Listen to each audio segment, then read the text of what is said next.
What's up, everybody? It's France, and what do we have here? We have another feels like meaningless episode of Smackdown after meaningless episodes of Smackdown with filler, like good opening segment, great main event until the final few seconds, and everything else in the middle just feels like it's there.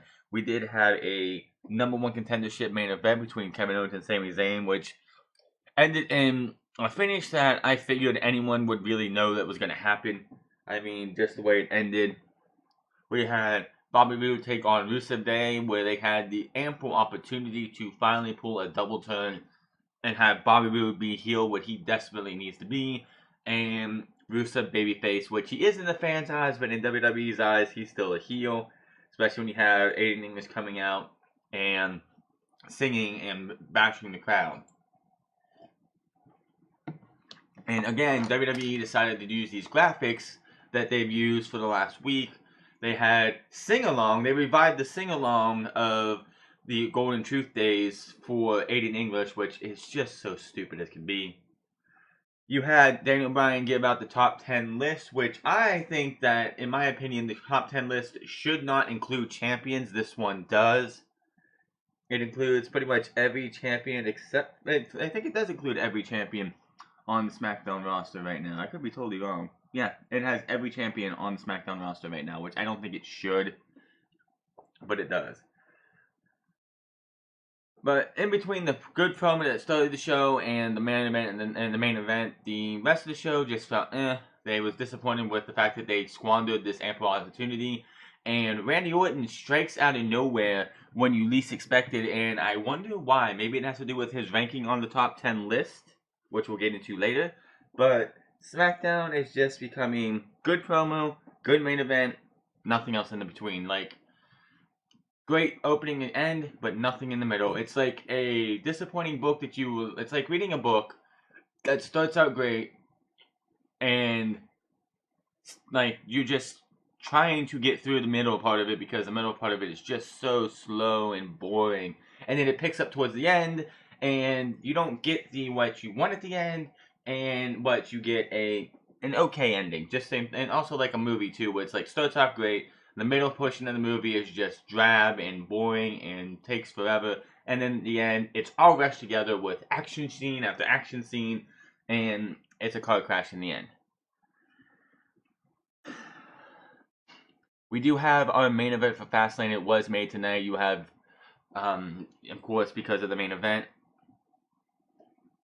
they're more teasing the Bludgeon Brothers and the Usos, which will probably happen in either Fastlane or if they want to, stretch this all the way out to WrestleMania and give the Bludgeon Brothers that ample opportunity to become tag team champions on the grandest stage of them all against the Usos, which would be a big thing for those two, which of course they are former SmackDown tag, at least Luke Harper is a former SmackDown tag team champion from when they were the Wyatt family of Randy Orton, Luke Harper, and and Bray Wyatt.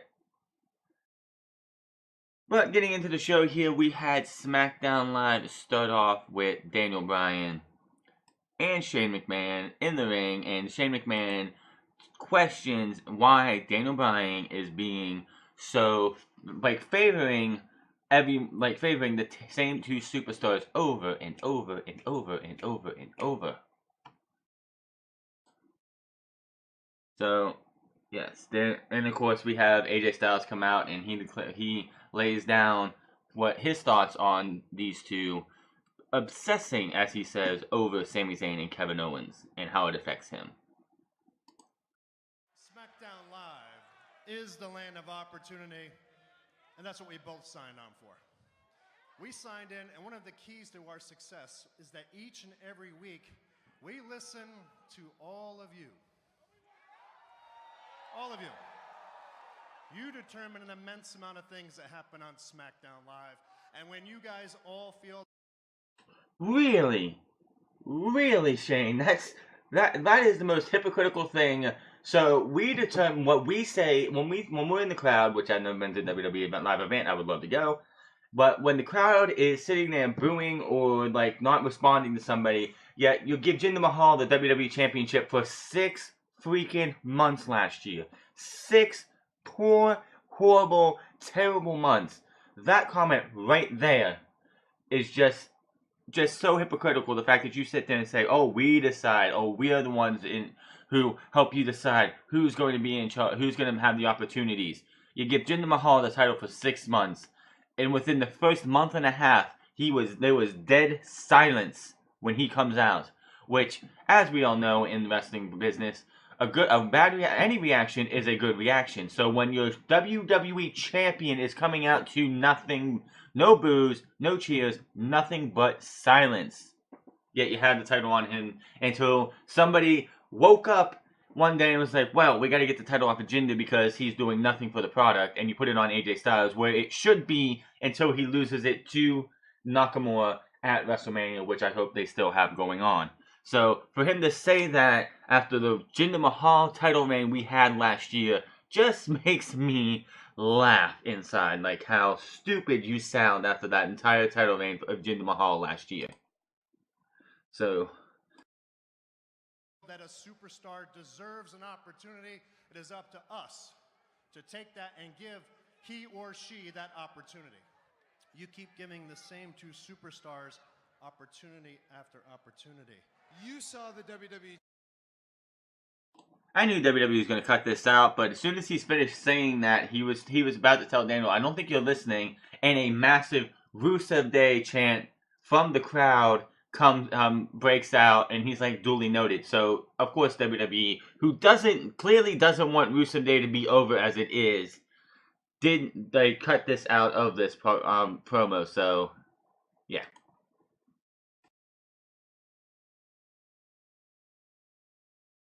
Championship match at the Royal Rumble. The referee made a mistake. So, I've tried to turn a negative into a positive. And I decided to make a huge main event for tonight, where two of your least favorite superstars would undoubtedly rip each other apart for an opportunity. Honestly, I thought you'd give me a well-deserved pay raise. See, Daniel, it gets back into that opportunity. I would love to see Sami Zayn and Kevin Owens. I'm looking forward to them ripping each other's head off. What bothers me is, once again, your decision to reward that. And they get a shot again at the WWE Championship. You are continually giving them opportunity at the WWE Championship, even going back to the Royal Rumble. So Daniel, it is very, very difficult for me to understand why on earth would you continually give these two individuals an opportunity. The Yep movement is a cheap imitation of the greatest thing that you have created. I kind of remember, I think they've got to be listening to this dude, but I kind of remember, like, the first day that they did the Yep movement, where they had the Yep, the Yes t-shirt for Daniel Bryan with P's over the S, which, of course, a later shirt they used actually had Yep instead of that happening. I'm pretty sure JD from NY206 had those same exact words weeks ago, or months, like a month and a half ago when they first did that Yep movement. It's a cheap imitation of the Yes movement. So I just had to throw that out there because I was like, I've heard this somewhere before on YouTube. So WWE's got to be listening to the guys on YouTube who are way bigger than me. But I was just like, this sounds familiar. I've heard this before, and I just wanted to bring that attention to some people. And I want you to think about this. I do not want you to allow those two to manipulate you anymore.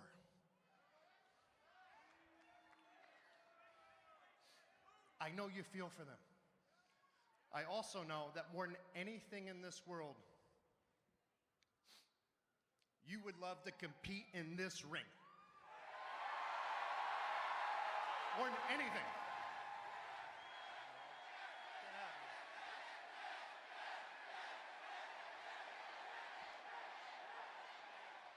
But Daniel, what you're doing.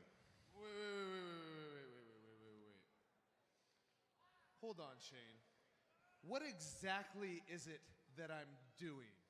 You are living vicariously through Kevin Owens and Sami Zayn. Ooh, Shane McMahon getting a little heelish right there. The crowd does not like that. They boo him heavily for that. But honestly, yes, he is right. Daniel Bryan and the fans would love to see Daniel Bryan wrestle in the WWE. And that seems less and less likely every single day. As Daniel Bryan has stated in the most recent interviews, if he is not cleared to wrestle for WrestleMania and after that, he's not going to be wrestling in WWE ever again. And we're seeing Daniel Bryan for a few more months before he is out of here in September or October of this year.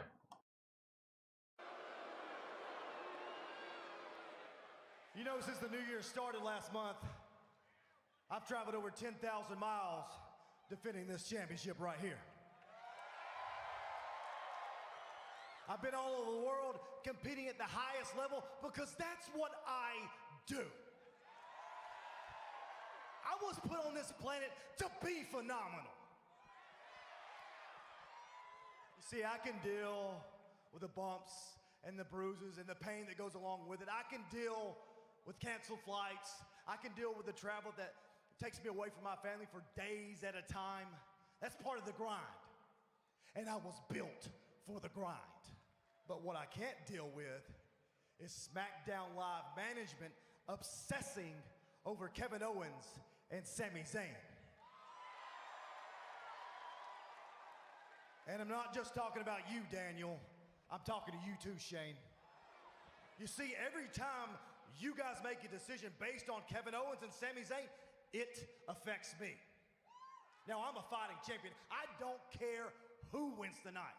I don't care. This is Smackdown Live, the house that AJ Styles built. So do me a favor. Just stay out of the way tonight. You see, I can control my own destiny. I can make my own luck. And I'll walk out of Fastlane right into WrestleMania, the WWE Champion.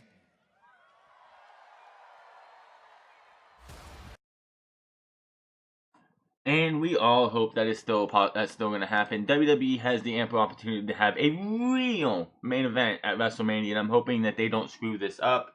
Of course, Elimination Chamber, of course, is 3 weeks away, and then after that is Fastlane. So I'm still fearful that WWE is going to do something to make Shinsuke Nakamura put his his title shot on the line at Fastlane against John Cena or Kevin Owens or Sami Zayn or somebody to screw the entire main event up. So I'm still skeptical on that. Then we had a pointless Charlotte Flair versus Liv Morgan match. Who didn't see this coming? It was either her, Sarah Logan, or Ruby Riott happening the night after the beatdown last week. Typical WWE. Charlotte wins with the figure 8 after getting the rest of the Riott squad sent back to the back after they tried to get involved. She makes Liv Morgan tap out.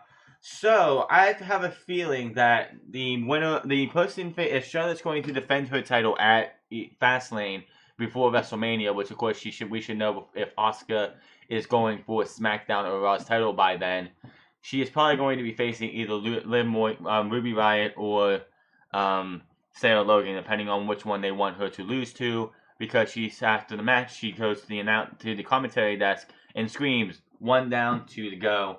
So I would not be surprised if she beats Sarah Logan and then it's going to be Ruby Riott who beats her. Ruby Riott goes to Daniel Bryan. It's like, hey, look, I beat the champion and I should get a match at Fastlane. So Ruby Riott versus Charlotte, I'm expecting to probably happen at Fastlane. So we'll look forward to that. And if it does happen, you know where you heard it. But other than that, the match really wasn't anything at all. Just typical WWE. In the back, we have Renee Young, who knocks on the door for Kevin Owens, who's in a locker, and she asked if tonight's match is going to affect their friendship between him and Sami Zayn. And Kevin's like, for once, Renee, that's a really good question, but you're asking the wrong person. You need to be asking Sami Zayn because you need to ask him if he's okay with losing to me, and walks off. We get the Bludgeon Brothers taking on some local jobbers Match ends the same. It's a typical Bludgeon Brothers. Full Nelson powerbomb to the guy who's not tagged. Then the double crucifix to the other guy. And 1, 2, 3. It's nothing new there. I want to see the Bludgeon Brothers in a tag team, like a tag team match that they actually have to fight to win. Not the same old beatdown. We need to start seeing a competitive match. After the match, though, we had the Usos music hit before the Bludgeon Brothers even left the ring. They get down and they just sit there and stare. Both teams the Usos with intense looks on their face just walk down and look straight dead into the Bludgeon Brothers. Harper puts his hand up in front of Rowan and is like, not now. Like, it's like the not now, we'll get them later. Usos, of course, go from each side. The Bludgeon Brothers grab their hammers and they walk off. Then, of course, the Usos have their typical promo, which is pretty good. These guys are two of the best promos in WWE, and it feels more genuine than anyone else in WWE. But these two had their pretty much state of the weekly. They says the Usos lay down the Usos street code. So check this out. Last week we came out here to let y'all know what this day one-ish means. This week right now, we out here to let y'all know what being locked down is all about. I ain't talking about getting booked and getting fingerprinted. I ain't talking about orange jumpsuits and cold showers. I ain't talking about sleeping on no slab of concrete for 8 hours straight. Trust me, I know. Now, what we talking about is a state of mind. You see, what we do is we turn that mind into a prison. Lockdown, which means we run that prison.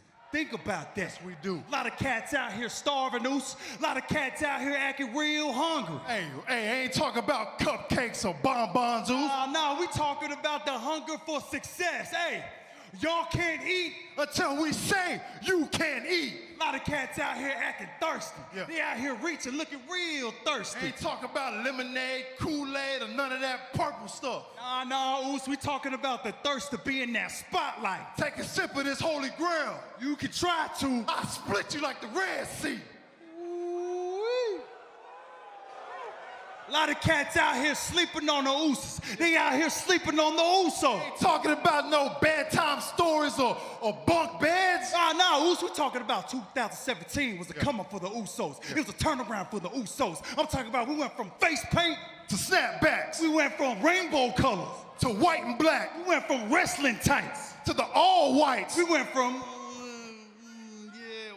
they might be all right. To yeah. We had match of the night. Woo! Yeah. Hey, we went from Samoan drops to super kicks. To Uso crazy to this day one-ish. Hey, y'all can't sleep until we say you can sleep. You better recognize the next time you feel little hair standing behind your neck and you feel those little goosebumps running through your body and your head is on a swivel because you feel like somebody creeping behind you. No. It's not paranoia. It's the ooze.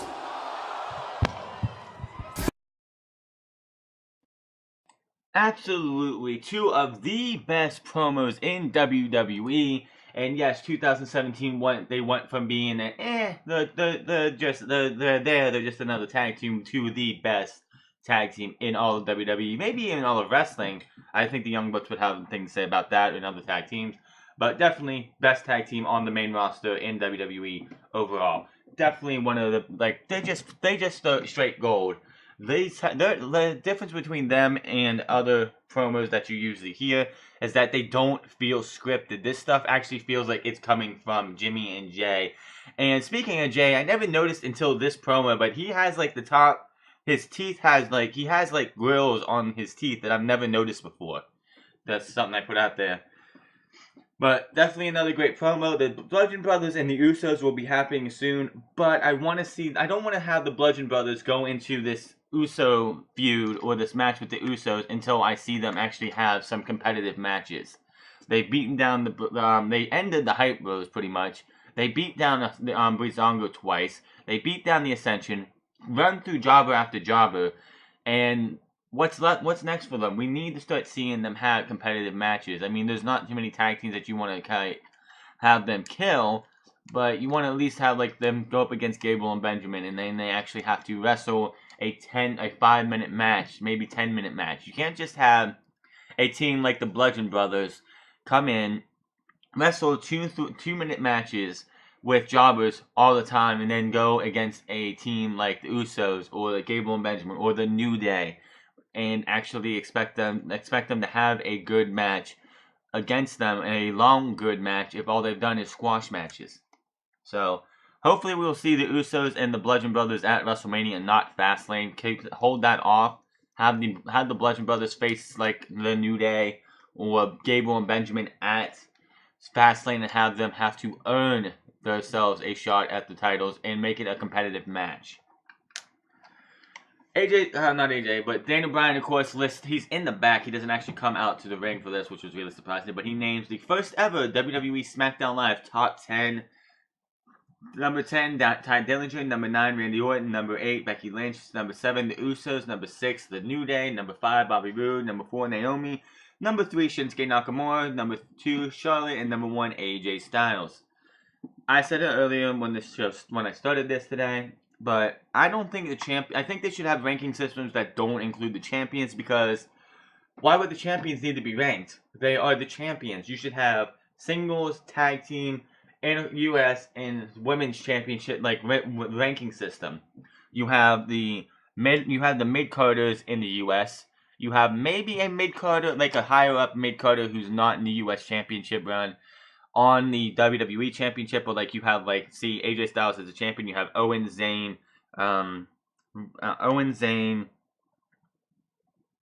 Randy Orton, and whoever else as that one, and go from there. But this, I don't know what they're gonna do with this. What's the point of this top 10? He just well, here's your top 10 list, and that's it. Like, he didn't really say what the top 10 list is for. It's supposedly voted on by the SmackDown Live roster. Daniel Bryan and Shane McMahon have no say in this, so who knows exactly what this is going to do. I think that if they want to do a nice ranking system, if the ranking system actually was to mean anything, maybe we would see Ty Dillinger get some more opportunities, Randy Orton versus Ty Dillinger a couple times maybe. Maybe we'll see no Rusev either, which is really surprising. But I don't know what they're doing with this ranking system, and I guess we have to just wait and see. Rusev versus Bobby Roode for the United States Championship. Before the match started, we had Aiden English coming to sing Rusev to the ring. And lo and behold, they resurrected the sing-along tune, the sing-along words like they did back when the Golden Truth was this thing, except it was Rusev's head bouncing instead of gold dust, which... No, please, hell no, let's not have this. This looks like garbage. Nobody, what are we all for? I don't care what your directive is towards kids. You have more adults, more people my age. I'm 27 years old, watching this product than you do kids. You need to cater to us more than you do kids. That was just stupid. I don't know why they think that's going to be a good thing. They had an ample opportunity tonight to have a glorious turn and a Rusev Day babyface turn. They could have had the double turn tonight, and they dropped the ball on that, in my opinion. Bobby Roode wins the match with the glorious DDT after rolling through from an athlete for the 3 count. So nothing there. There was it was an okay match. Bobby Roode they should have had him turn heel by winning this match by nefarious means, but they didn't do that. Post-match, and this really puzzles me. Roode's getting ready to celebrate. You have Aiden English checking on Rusev in the corner. Bobby Roode does his signature pose. Out of nowhere, Randy Orton hits an RKO on Bobby Roode, hits an RKO on Aiden English, and then hits an RKO on Rusev. Why? What was the point? Was he upset that he's number 9 on the top 10 list of SmackDown Live? I don't know. I don't get this. Why did they have Randy Orton, out of all people, just show up out of nowhere and hit the RKO on 3 guys? I don't get it.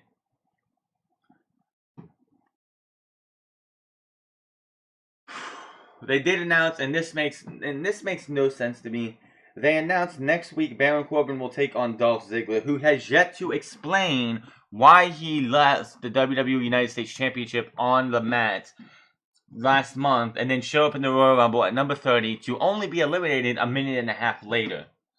I guarantee you we probably still won't get those answers next week, so I don't know what they're doing with Dolph Ziggler. Like, they just killed his momentum, and they wait 2 full weeks before we even see him on Smackdown Live, so they gotta have something for him. If not, it's like, what was the point of the whole, you don't deserve me, here, I don't want this title, and I'm out of here. So, I don't know what they're doing with Dolph Ziggler, but him versus Baron Corbin next week, I honestly don't care who wins. Shelton Benjamin and Chad Gable are in the back they had the cork board with all the Breezango stuff. They did one of those stupid little iPhone camera promos, which again is WWE is WWE like hemorrhaging money that they can't afford video equipment anymore, that they have to use an iPhone to do to have backstage promos. Because they did it for Rusev Day, they've done it for like John Cena before, they've done it for all these other superstars. Like, is it all just a video camera on a phone now is what they're going to be using? Like, oh, we don't need to spend all this money on video camera equipment and cameramen. We can just have someone there holding a camera and talking into it and cutting a promo and get rid of the freaking words that show up on the screen because it's just so stupid. Just so dumb. It makes it look so childish. You are a multi-million-dollar corporation and you have this showing up on your TV. It's just stupid. They said they want to bring prestige back to the tag team division. They knocked the board over and said we're going to take out the Ascension tonight. Match against the Ascension, Gable and Benjamin end up winning, of course. I don't really care. The Ascension, this team had absolutely, well, a lot of people thought this team had a lot of promise coming up from NXT. I didn't see it simply because they had no competition for 95%, 97% of the time they were down in NXT. They beat the only legit tag team they really beat in NXT was an out of age, Too Cool, who came back for, I think it was NXT Arrival, the first NXT special on the WWE Network. I believe it was the Ascension versus Too Cool in an open challenge match. That was about it. Other than that, the next team they faced that was legitimate, well, sort of, was the Lucha Dragons, who beat them. So then they come up to the main roster and get buried by JBL, who was the heel commentator. So this team has been set up for failure from day one and have not done a single thing since. With the type of gimmick that they have, and WWE should have put everything behind them. They could have been multiple tag team champions and be one of the best tag teams all around, but they were like, well, we're just going to put them up there, we're going to bury them, and we're just going to forget about them. Ascension lose, of course, and I don't know where they're going with this thing with Chad Gable and Shelton Benjamin, but I honestly do not care. Then we had Kevin Owens and Sami Zayn to finish off the night. This was a pretty decent match. But of course, give these guys 20 minutes and don't tell them what they have done. Just have them go out there and do what they can. These guys will always put on a stellar match. Match ends where Sami Zayn goes out to AJ Styles, who was on commentary. Gets up in his face and tries to provoke him. AJ Styles turns the chair around, trying to I don't need to listen to this. Sami Zayn whips the chair back around and still yells at, and it starts talking more trash to AJ Styles. AJ gets up, shoves Sami Zayn into Kevin Owens, and then knocks both of them out, attacks both of them, pretty much sending them both to the other side, hitting a forearm from the on to the outside to him. Gets back into the ring. Daniel Bryan comes out, makes the announcement that at Fastlane we will have Sami Zayn, Kevin Owens, and AJ Styles in a triple threat match. So I saw this coming somewhat. I did not know if AJ Styles was going to be on commentary for this match when they made the announcement last week. I heard Brian Alvarez was reviewing last week's show with Dave Meltzer, and he suggested them doing a Dusty Finish, which, of course, if anyone, the last Dusty Finish that WWE did was the week before the draft, where Dean Ambrose and Seth Rollins both rolled up, were in the roll up, but both shoulders were down. So he pitched that maybe they should do that. I would have expected that too. Like maybe they do the roll up dusty finish and then get up and hug and everything and act like, oh, we were just working each other and we're all good. But no, they went with this. Sami Zayn was very like vicious at the beginning of this match too. Like Kevin Owens twice was like, calm down, man, calm down. What the hell are you doing? Don't like we're just gonna wrestle. And of course he gets knocked flat on his ass to the outside before they went to break. Pretty good match. Blue Thunder Bomb didn't get the job done. There was a chance to the pop-up power bomb. Of course, Sami Zayn jumped over that. Pretty decent match. Like nothing out of the ordinary for these two. These guys always put on stellar matches against each other. Of course, nothing will top the Battleground 2016 match, which was by far one of the best matches they ever had. But again, Sami Zayn, Kevin Owens versus AJ Styles will be happening at Fastlane. And that is the only match we have for Fastlane, but they have a month and a half to go. They literally have, I think they have a little under a month to go. I do like the fact that they made the main event for Fastlane this week, instead of waiting until after the Elimination Chamber, which WWE tends to do when they have a pay-per-view, then 2 weeks before the next pay-per-view. It seems like it's like, well, that other pay-per-view we were worrying about on Raw for the last 3 weeks, so we're gonna have to throw everything together for SmackDown's pay-per-view, which comes up next. But of course, this is the road to WrestleMania, and WWE takes the road to WrestleMania more seriously than they do any other time of the year. So it's nice to see that we know the main event of Fastlane. I would like to know what's going to happen with the Women's Championship. I have a feeling, and the tag team titles as well, and the US title, but I have a feeling Fastlane will see Ruby Riott versus Charlotte. After Ruby Riott beats Charlotte in the middle of the ring, she'll get her match at Fastlane, because that's just how WWE works. If you beat the champion, you get a championship opportunity at the pay-per-view or at a later date. So pretty much, if you didn't watch SmackDown and you just want to watch two things, watch the beginning, because those are always interesting, especially if it's a promo between Daniel Bryan and Shane McMahon, which of course Shane McMahon is still questioning Daniel Bryan. AJ Styles told them to stay out of the way tonight. I control my destiny, which the way that sounded was like he's going to get involved somehow, just because that's how WWE works. And then of course there was the main event. Bobby Roode versus Rusev could have been a better match, but it wasn't. Everything else was just nothing. Nothing. There was absolutely nothing else there. So we have one match for Fastlane. Elimination Chamber, of course, will be happening in less than 3 weeks.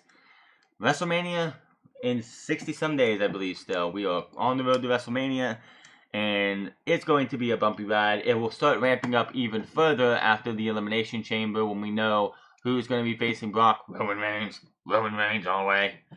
And then, of course, we'll have Fastlane, and when that's over with, the card for WrestleMania should be close, if not all the way finished, by the time Fastlane's over.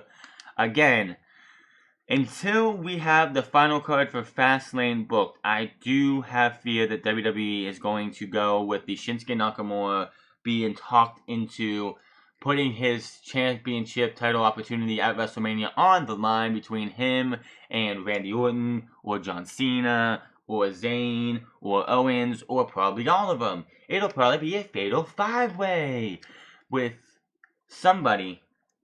Well, it can't be Zayn and Owens, because Zayn and Owens is in town. You'll have Orton, Cena, Nakamura, and somebody else in a fatal 5-way. The winner, Shinsuke Nakamura, being the brave and stupid soul that he is, because it's a dumb babyface move, and they've done it in the past. The most recent one I can think of was when Rey Mysterio won in... It wasn't Rey Mysterio. Well, it was Rey Mysterio when he won at the 2006 Royal Rumble. He got goaded in by Randy Orton to put his title opportunity on the line. Randy Orton, of course, beat him. Teddy Long, of course, then made it a triple threat match, and Rey Mysterio went on to win the championship from Kurt Angle, which made him, if you were just going to do that, why even put Randy Orton in the match? I'm hoping we don't get that. We already have. And by the way, to the blithering idiot who came at me earlier tonight saying that it's okay that the WWE put this match on the Elimination Chamber with Asuka versus Nia Jax did not ruin the point of the rest of Royal Rumble. You are by far one of the stupidest people I think I've ever heard of, because anybody with a smart brain for wrestling knows that putting this stipulation on that match at the Elimination Chamber, which we will get into when we get to the Elimination Chamber, it shouldn't happen. And it would be different if Nia Jax was unable to compete at the Royal Rumble, and it was like, oh, okay, so she was cleared, and she'd be cleared by the middle end of February, but she was still nursing an injury. She didn't get an opportunity, so they're giving her an opportunity. But she got that opportunity at the Royal Rumble, and she didn't win. It would also be okay for a number one contenders match between those two if Asuka did not win the Royal Rumble, and it was a number one contendership match for the Raw Women's Championship. But since they didn't do that, and Asuka was your winner at the Royal Rumble, I don't get that. Also, another thing, Jason Jordan did undergo neck surgery this morning, and I will go more into detail on that and everything as we get to Unscripted on Saturday. But that is your SmackDown Live review for February 26, 2018. Another show that they could have did so much more, and it felt just so flat. My name is DeFrance. Find me on Twitter at DeFrance. Find me on twitch.tv/DeFrance08. I will be there every single day, except for a couple days here and there when I'll take breaks because content creating is not easy. But I will be back here tomorrow for NXT. It is the start of the next tapings at Center Stage in Atlanta, Georgia. I have not read the spoilers, but I will get into the big debut that did happen at the tapings that everybody was talking about, and I don't know when that's going to happen, but we will talk about that tomorrow. Until then, I will see you guys then. Have a good afternoon, evening, and night. And if you did not see SmackDown tonight, you did not miss much. But if you have not, and you have not gotten to see any NXT, you should tune in tomorrow. They are starting the new tapings that goes all the way into March. They did tape on Thursday and Friday last week, I understand of it. And there was 6 tapings that happened, and I look forward to see what they have planned for NXT going into New Orleans, and it all kicks off tomorrow. So NXT's Road to WrestleMania weekend starts tomorrow, and